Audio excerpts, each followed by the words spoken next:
এরপর এবার কাশ্মীর শ্রীনগরে বিস্ফোরণ। সেই বিস্ফোরণ শুক্রবার ঘড়ির কাঁটায় ঠিক রাত 11:20 বিস্ফোরণে কেঁপে ওঠে শ্রীনগরের যে থানায় বিস্ফোরণ হয়, যে সিসি ক্যামেরা ফুটেজ আপনাদের দেখাচ্ছি, নওগাম থানা। আর সেই নওগাম থানায় বিস্ফোরণ, ভয়াবহ বিস্ফোরণ, যে বিস্ফোরণের সিসি ক্যামেরা ফুটেজ দেখলেই স্পষ্ট হচ্ছে ভয়াবহতা। যেখানে 9 জনের মৃত্যু হয়েছে, 27 জন পুলিশ আধিকারিক সহ 32 জন জখম হয়েছেন এই ঘটনায়।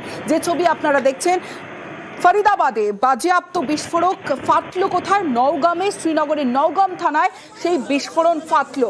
ফরিদাবাদে বাজেয়াপ্ত অ্যামোনিয়াম নাইট্রেট ফরেন্সিককে দেওয়ার সময় এই বিস্ফোরণ হয় শুক্রবার রাত 11:20। যে সময় বিস্ফোরণ হয়, বিস্ফোরণের মুহূর্তের যে সিসি ক্যামেরা ফুটেজ, সেই সিসি ক্যামেরা ফুটেজ দেখছেন। থানার বাইরে পরপর পোড়া গাড়ি, ধ্বংসস্তূপের ছবিটা দেখাবো। রাতের সেই ভয়াবহ বিস্ফোরণ, যে সিসি ক্যামেরা ফুটেজ আপনারা দেখছেন, ঠিক তারপর আজ সকালের ছবিটাও দেখাবো। চারিদিকে ধ্বংসস্তূপের ছবি। ফরিদাবাদের বিস্ফোরকে শ্রীনগরে বিস্ফোরণ, এবং বিস্ফোরণের পরের ছবিটা দেখছেন, যে ভস্মীভূত হয়ে গেছে গোটা থানা, যেখানে 9 জনের মৃত্যু হয়েছে, ছিন্ন ভিন্ন দেহ। এবং সেখানে সেই ছবি আপনাদের দেখাচ্ছি। বিস্ফোরণে ধ্বংসস্তূপে পরিণত নওগাম থানা। আহতরা শ্রীনগর মহারাজা হরি সিং হাসপাতালে চিকিৎসাধীন রয়েছেন।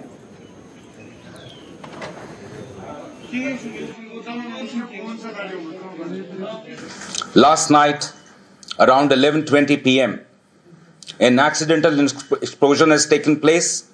In this unfortunate incident, 9 people have lost their lives, 1 personnel of SIA, 3 personnel of the FSL team, 2 crime-fighting photographers, 2 revenue officials, 27 police personnel, 2 revenue officials, and 3 civilians from the adjacent areas have received injuries.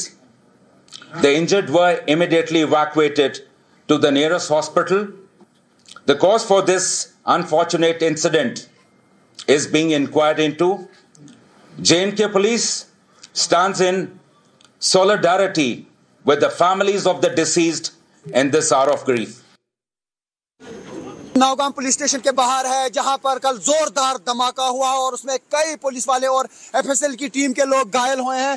यहां पे आप देख सकते हैं कि यहां पे बहुत ज्यादा इर्द गिर्द अफरा तफरी है, क्योंकि यहां अब पुलिस के लोग आ रहे हैं। डीजीपी यहाँ पे अभी आप देख सकते हैं, ये डीजीपी नलिन प्रभात है और ये अभी यहाँ से अभी वापस जा रहे हैं। आपको मैं बता दूं, नौगाम पुलिस स्टेशन की तरफ से ही ये जो व्हाइट कॉलर मॉड्यूल कहा जा रहा है, इसको व्हाइट कॉलर टेरर मॉड्यूल, उसको क्रैक किया गया उस वक्त जब यहाँ पर पोस्टर पाए गए, जैश के पोस्टर यहाँ पे पाए गए, और उसके बाद ही इस मामले की इन्वेस्टिगेशन की गई। मौलवी इरफान को यहाँ ही नौगाम पुलिस स्टेशन की तरफ से पकड़ा गया और उसके बाद जो है डॉक्टर आदिल, डॉक्टर उमर के बारे में पता चला, डॉक्टर मुजम्मिल को पकड़ा गया। तो यही वो एरिया है, यही वो पुलिस स्टेशन है जहाँ पे सबसे ज्यादा काम इस मॉड्यूल के बारे में किया गया।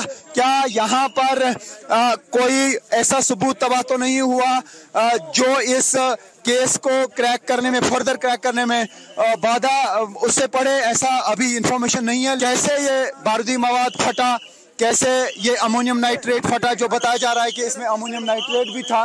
तो ये आप देख सकते हैं कि यहाँ पे अभी आईजी भी पहुंच चुके हैं। ये जम्मू कश्मीर पुलिस के आईजी हैं, वीके बिरदी हम देख पा रहे हैं, वो भी यहाँ पे हैं। থানায় বিস্ফোরণ, ফের গাফিলতির প্রশ্ন, কারণ দিল্লি বিস্ফোরণের পরও একাধিক প্রশ্ন উঠে গিয়েছিল।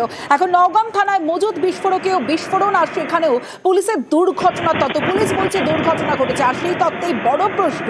গাফিলতিতেই থানায় বিস্ফোরণ, এই প্রশ্ন উঠছে কারণ একটা বিস্ফোরণের পর একাধিক প্রশ্ন উঠে যায়। মৈত্রী ভট্টাচার্য রয়েছে আমার সঙ্গে। মৈত্রী, দেখো, এই বিস্ফোরণের পর গাফিলতির প্রশ্ন ওঠাটা খুব স্বাভাবিক, তার কারণ ঘটনা পরম্পরা আসতে থাকবে। যদি দেখা যায় যে হয়েছিল এই থেকে মুজাম্মিলের একটি ভাড়া নেওয়া ঘর থেকে, সেখান থেকে এটি বাই রোড জম্মু কাশ্মীরে নিয়ে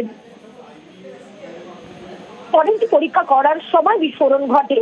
এবার বেশ কিছু প্রশ্ন উঠছে, তার মধ্যে প্রথম প্রশ্নটা হচ্ছে যে এতদিন বাদে বিস্ফোরণ কেন হঠাৎ করে এরকম বিস্ফোরণ ঘটলো? তাহলে কি এই বিস্ফোরক হ্যান্ডেল করার সময় প্রয়োজনীয়তা সচেতনতা মানা হয়নি?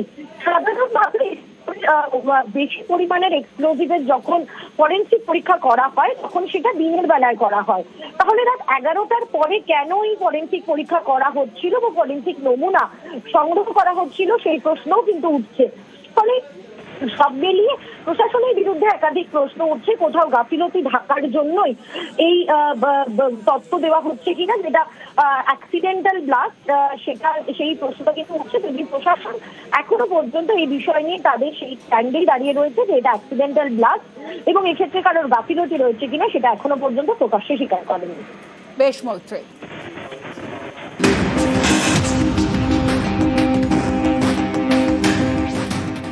দিল্লিতে লালকেল্লার সামনে বিস্ফোরণ, যে ঘটনা গোটা দেশকে নাড়িয়ে দিয়েছে, সামনে এনে দিয়েছে পাক জঙ্গি সংগঠন জৈশ-ই মোহাম্মদের ডাক্তার গ্যাংকে।